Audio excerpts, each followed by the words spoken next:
and the Twinkling Lights.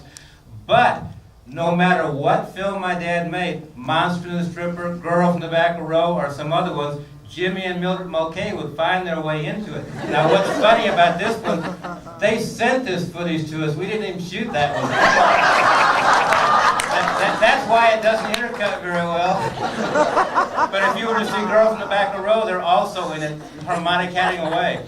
Oh my God. Okay, anyone else? Oh, yeah, no, this gentleman right here. Did you go after these films to make Christian films, and if so, what was the transition like from Monster the Stripper to Christian? And the gentleman in the back.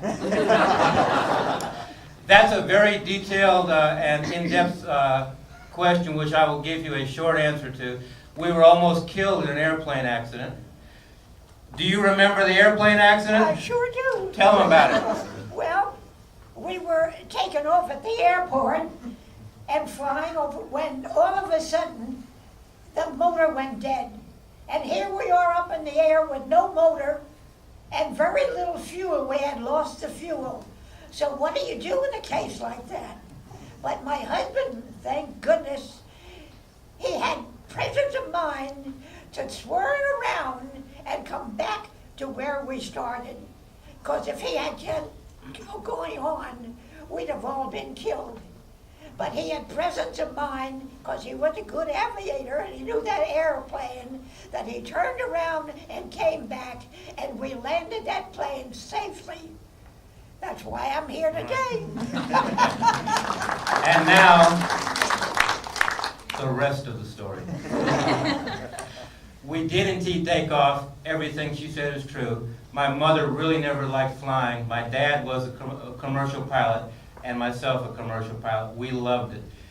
She has blocked out certain elements as she sat in the back seat and says to me that as we were coming down, we did not make it back to the airport, but we crashed. The airplane was torn in half, literally. We barely missed colliding with cows, high tension wires, barns, and a variety of other things. When we came to rest, just behind her head was very sharp metal, which missed her by inches.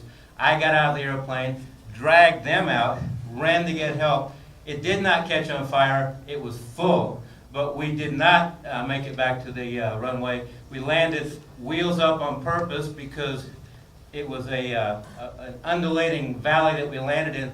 Actually, Mark, it's right on Royal Drive. If you stood outside the post office on Royal Drive, look towards the airport, there's a field, go back in time, that was us. But what was the question now? From there to religious films. Well, the quick answer is, when you look death in the face, you have to look at life differently. So you want to add anything to that? No. I don't want to add anything. So there was a question in the back. Is this film going to re-emerge on home video? The gentleman you need to talk to who distributes it is Andy Van Roon and Ken Goddard. And I believe if you have would you like 1,000 copies tonight? We can probably arrange it. See us after the show. We'll get you. Okay, Doc, you had a question? Yes. Ask your mom did he really behave with all those girls around there like that? Doc says he really enjoyed working with you in Blood, Friends, and Money, that you were a real trooper. He enjoyed working. Yeah, he says you were a real trooper. Thanks, Well, Frank. I've been in vaudeville a long, long time. People don't even know what vaudeville is. You know, I worked with Sophie Tucker. She was great. All of these people, I was in the show with Ginger Rogers. Ginger Rogers was a lovely person, except her mother was a bitch.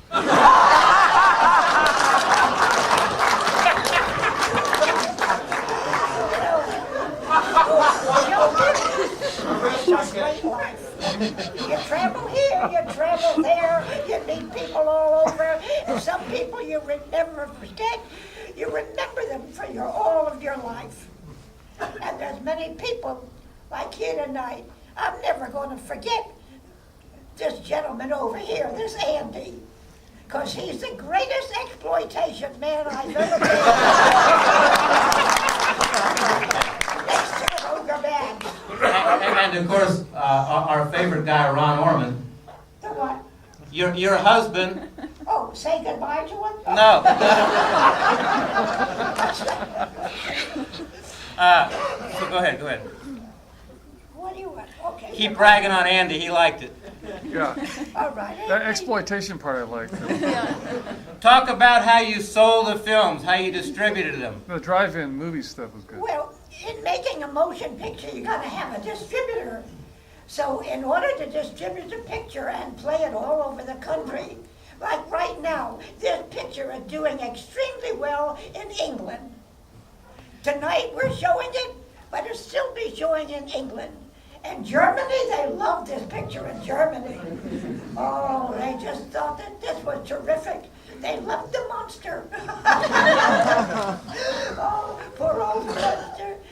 But I mean, making a motion picture is difficult. It's very difficult to make a motion picture because not only do you need the actors and the direction and all the locations and the costumes and everything, but once you get it finished and you put it into the editing room, now comes a problem. Now you gotta find out how to cut that picture to make it interesting. And the only way to make a picture interesting is by putting it together and cutting it right. And then distribution. The greatest man who I ever knew as a distributor was Kroger Babs. He was a really terrific man when it came to exploitation. Okay, And so, have some water. That's more mine. Have some water. Any other questions? All right, you, sir? Well, tell us about the dark side of Keith Hoover. Okay. Well, of course, we have to wait till the lights go out for that. But that would be, well, okay, I'll get into it if you really want to know it. Andy and my mother in a former life were very good friends. So Andy invented the dark side of Beaver Cleaver, and I haven't since then intended to live up to it. But if I was to go into the details of it right now, I believe it would take more time than allowing my mother to give you the details of her life. So we'll save that for maybe a personal cup of coffee down at Bongo Java. So, next question. Well, I have a question. Yes, sir, Brian. How did Sleepy LaBeef come into the picture? What was it like working with him? Well, actually I could tell you, but do you remember much about Sleepy LaBeef? no, I don't remember very much about him. In fact, I wonder what has happened to him. He did a hell of a good monster. Yeah, I was, of course, a little too young at the time to interact with Sleepy on a personal level, so I really can't help you with that question. I do remember that the makeup artist had a thing for him. Yes, Andy? Could you tell us how your dad did or mom and dad did the auditioning for the strippers in the movie? I can't, but maybe you can. How did you actually meet Lynn Fontaine and Georgette and Patty? No, Tell them how you met Talk them. about auditioning and all that. Well, in playing around the country in vaudeville, you get to go many places. We were in Atlanta playing at a vaudeville theater there. I forget the name of the theater. And we went to a strip joint, and these three women were in there performing. And I said, well, boy, you're writing a story about strippers? Get them. Get every one of them because they're great. I said, you can't beat that sugar. I wish I had those boobs to sugar. I don't know how in the world she swings those boobs, but in other words, what would we do without the boobs? Okay. We all need those boobs. No comment. Okay. Oh, okay. Way in the back. How was Mrs. Ormond when she first started in vaudeville? How old was she? Would you tell them briefly about Coffee Cliffs and how you got that audition initially? What happened there at Coffee Cliffs? Well, you see, in New York City, being in vaudeville, across from the Palace Theater, which is on Broadway and 47th Street, right down in the cellar is my mother's nightclub. She was really a forceful woman, and she liked the dough. And all the people from the palace used to come down there, Sophie Tucker, Bob Hope, all the people. And that's how we happened to meet all the people in show business. And how old were you then? How old? Oh, about 13. 13 years old. And I remember it like it was yesterday. You know, show business is a wonderful life if you get to really appreciate it. I traveled all over the country in vaudeville with a partner, Joe Rollo. He was an exceptional party, and Joe had passed on now for many, many years. But he was a great partner. He took care of me, which is good, so I had to have somebody take care of me. Hey, since you're telling him that, tell him how you met Ron. How did I meet Ron? Well, we were in the show, Joe and I was in this, like right now I'm sitting there, and all of a sudden this guy walks out on the stage. Well, he was a good-looking man, you can see that.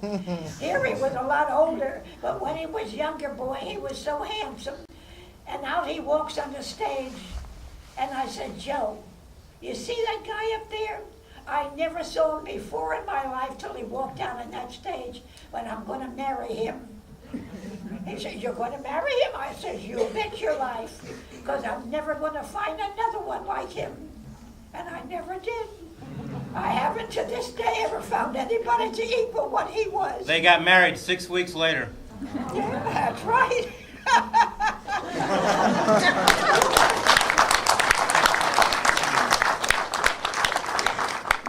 How old is Mom going to be? Mother, I think the initial question was how young, so she was around 12. The other question was how old are you going to be? How old am I going When's to be? her birthday? Well, you tell me that I'm 96.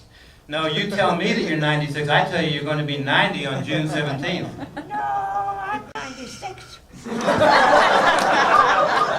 I know that 96 is a damn good age. Well, somehow over the last 4 years, I seem to have lost displacement of time because that means I'm 6 years older too. So I'm let's going to hope. be 100. I'm going to be 100 one of these days. June 17th is her actual birthday. Brian Gordon was kind enough to allow us to do this tonight.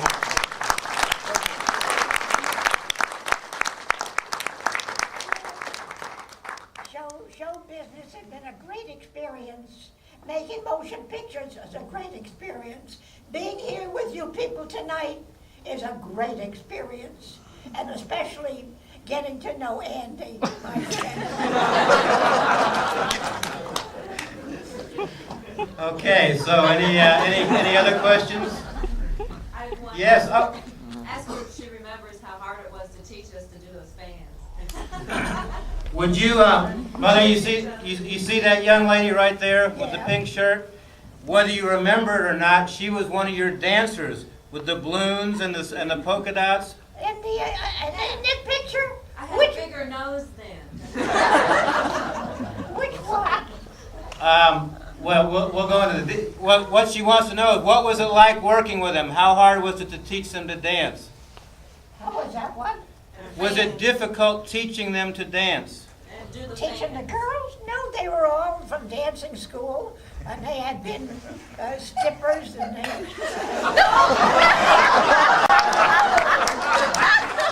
He wasn't a stripper. He was a dancer. Hey, Diane, you open the door. Actually, she has recounted it to me, and I won't make her go into the details. There was one of the girls who was a very good dancer. She was the lead. Her name was Kathy Binns. She was and still is a friend. I talked to her the other day via email. She wished she could be here tonight, but she couldn't. Everyone else had some rhythm and kind of revolved around her. My mother, of course, was a dancer, and I think she imparted her knowledge to Kathy. Kathy, in turn, probably imparted what she needed to you guys, and from there they built a cohesive unit. So, next question, or are we all going to have coffee now? You know, Tim, Yes, it might Bill. be interesting to tell about where this was shot, other than the exterior. Where you- Oh my goodness. Okay, I'll tell that one because it's too difficult for her to get into it. go back in time, not that long ago, 10 years. Andy, help me with this one. Anyway, what was the Methodist Church where Jim Owens Productions? Okay. Right, Trafco. Crook, no, that I don't know. Crook and Chase. Go back in time 10 years. Crook and Chase was shot exactly where the monster pulled the arm off and beat the guy to death. But of course, you have to go back in time to when Jim Owens Production was Trafco, which was a television, radio, and film commission of the Methodist Church. The building is still there.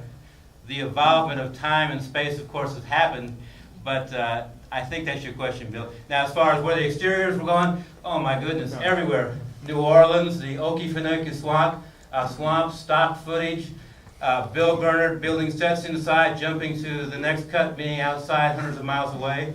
Obviously, Hot Springs, Arkansas, I already told you that one. You know, my dad was an expert he was a great cook. He took the ingredients, blended them in, and made a movie. And that's my greatest thing he taught me, was combining things and making something happen from them. So, you want to give him a closing remark? Except that I love every one of you, and I'm so glad you could be here tonight to see Monster and a Stripper, which was originally called The Exotic